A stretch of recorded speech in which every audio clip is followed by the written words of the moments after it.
have a mix of buckwheat, Austrian pea, winter rye, and crimson clover. So this is a mix of legumes, these two, the Austrian pea and the crimson clover, and non-legumes, the buckwheat and the rye, so that we can get a mix of soil nutrients in them. All of these build up the soil by adding more organic matter in it, but they also add nitrogen from the peas and from the legumes, and phosphorus from the buckwheat, and this one is the winter rye, is generally a soil builder. So I have this nice bowl here, and I'm just going to give an equal part mix of all of these in there. Gotta take my little desiccants out. Just using my hands and kind of eyeballing about a tablespoon each. Of course, these are different seed sizes, so I do a little less of the smaller seeds, a little more of the bigger seeds, just to get a nice mix of them. And I'm going to use this mix all throughout my garden beds.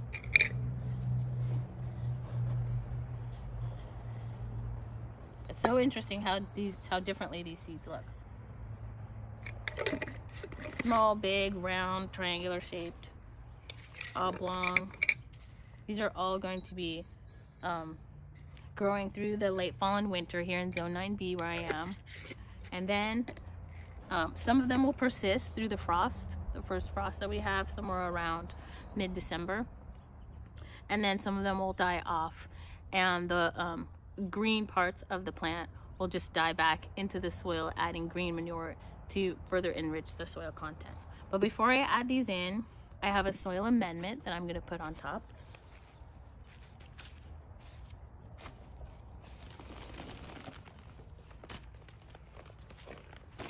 This is another type of amendment that is just commercially sold. So I'm going to put about, I don't know, 6 to 8 to 10 cups right on top of the soil that I used from my already spent garden pots.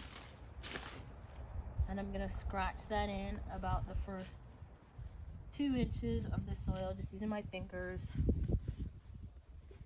just like that. It's a little bit damp under there, so that's nice. I'm not going to have to water too much.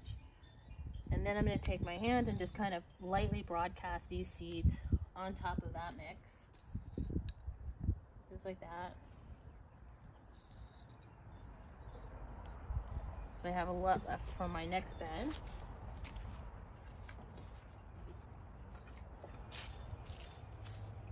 I'm going to do a little bit of watering, but not much. Like I said, the soil underneath is pretty wet. And when the next rains come, they'll be nice and hydrated.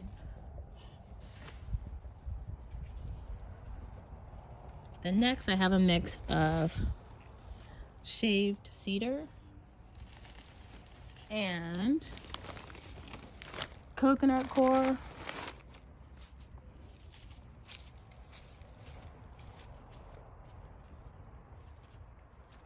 that I mix in here.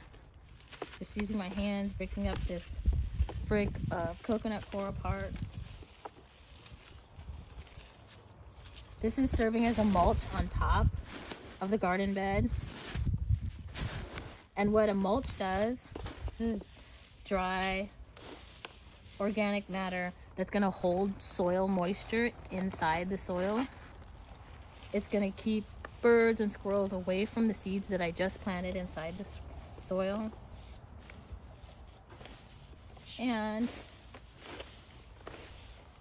it's going to conserve water because it's retaining that soil on top of this bed. So one more big mix of this. I don't know if it's organic, so we'll keep it out. You definitely want to use as natural materials as possible. Anything free from any chemicals or sprays or any treatments, any treated. So this was all organic mulch. So that's the coconut coir. This was the shaved cedar. And that's the mix that I put together. And I'm just going to lightly spread this on top of wetted cover crop mix that I put onto my amended soil.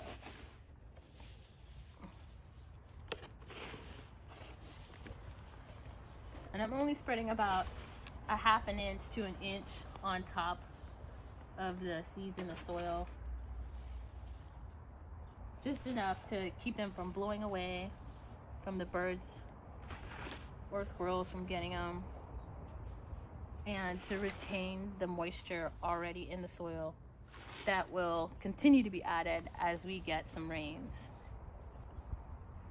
You can see my emitters in here, but these are all turned off and they won't be turned on for the entire winter. So I hope you enjoyed that part of my bed preparation for the winter. I'm going to be planting garden seeds in here from the Free Seed Project in the spring. And so I'm going to treat my beds the same way. This one's next, and all of the other 5 total. That's it for today. Thanks for watching. Bye.